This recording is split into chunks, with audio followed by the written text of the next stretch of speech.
Hey guys, welcome back to another team analysis video for the AFL Fantasy 2025 season. Today we've got a couple of good names to talk about with the Carlton Blues.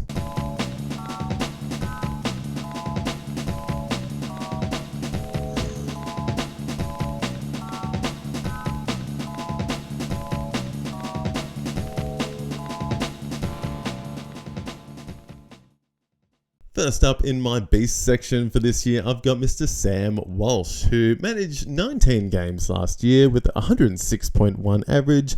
He's a sublime user of the footy, whether it's at stoppages or in congestion, and he just accumulates the ball really well.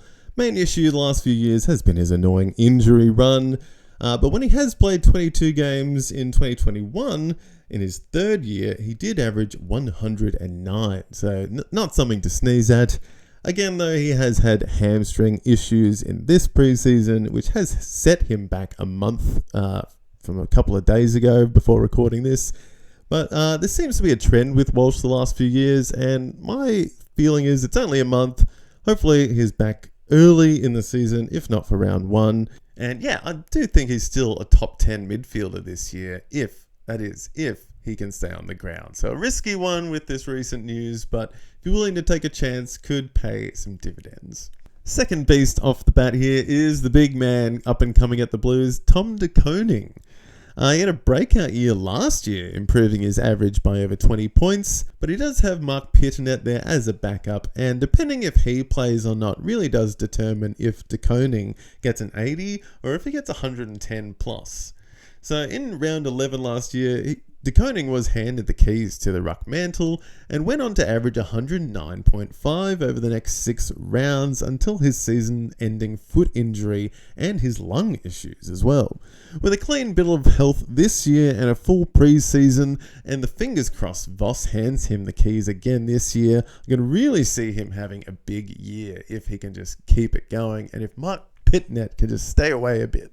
But I see him averaging into the 90s this year, and is at my ruck rank number 10 to start the year.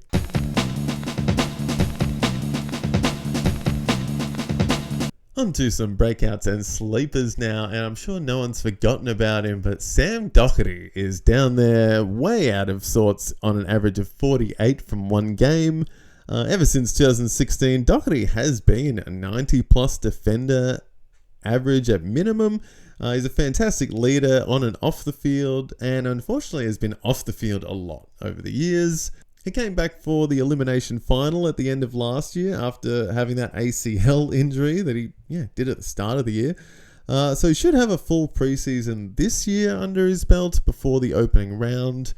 He is midfielder only status at the moment, but I think he will possibly slot back into the defense with all the midfielders at Carlton now. During the season, and he might, and especially with Nick Newman out as well, which we'll get to. So Sam Docherty could be a chance for DPP eventually this year, whether it's round 6, 12. At some point, Sam Docherty could be a defender again. Obviously, he just needs to stay healthy. We all just want him to need him to play in full season again, not just for fantasy, he's just a top bloke. So get back on the park, please, Docherty. He's too good to be on the sidelines, and he could be, if he plays a full season again, a 90-plus player, and I reckon closer to 100. Another breakout here is Adam Serra, very talked about midfielder this year. Another one who's kind of, been subbed off a lot. Last year he was subbed off 3 times and only played 12 games for an average of 72.6.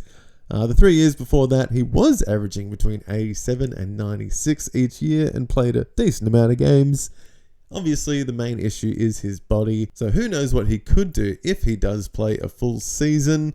Hopefully, he can stay fit, if he does, look out. On draft day, a tough one to pick. He could be a top 40, 30 midfielder, but does he play a full season? I'd say within the first 10 rounds, if you haven't picked him, then he's very, very good value. And another sleeper here in a junior guy in Lockie Cowan, a defender for the future. I reckon with Nick Newman out now for the season, Cowan could be in for a lot more time with the ball in his hands. He managed a decent amount of games last year and upped his average by 16.5. In his draft year, Cowan dominated with the Tassie Devils, averaging 107 as a rebounding defender. So he has that style, he's got that flair, and he's entering his third year in the league, which is a classic breakout season. Just a sneaky option to have on the bench on draft day, possibly. Especially with Newman out, who knows who's going to be getting the ball back there, and it could be one of the young guys with Lockie Cowan.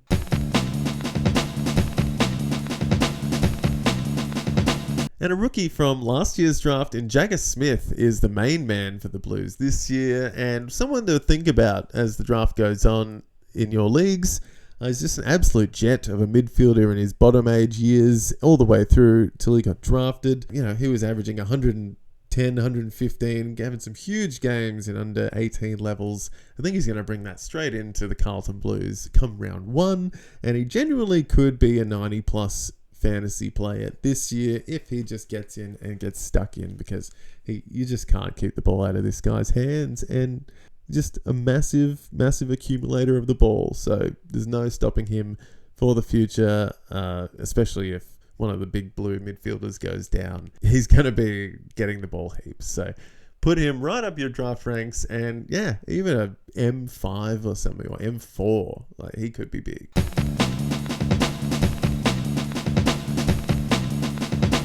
And one to beware at the end here is Mr. Nick Newman, who, in a cruel run of fate, has managed to rupture his patella tendon during the preseason this year, and he has been ruled out for the whole season. So make sure to hit that ignore button before draft day, and make sure you're not going to auto draft him if you forget to be there or anything like that, because he's not going to be on the park. He's not doing anything this season, so do not draft Nick Newman in 2025. And they have a couple of picks from the Carlton Blues to keep in mind on draft day for AFL Fantasy 2025. If you like this video or found it insightful in any way, please consider liking and subscribing, and yeah, thanks for watching. Stay tuned for the next one. Got Collingwood coming up next. Cheers.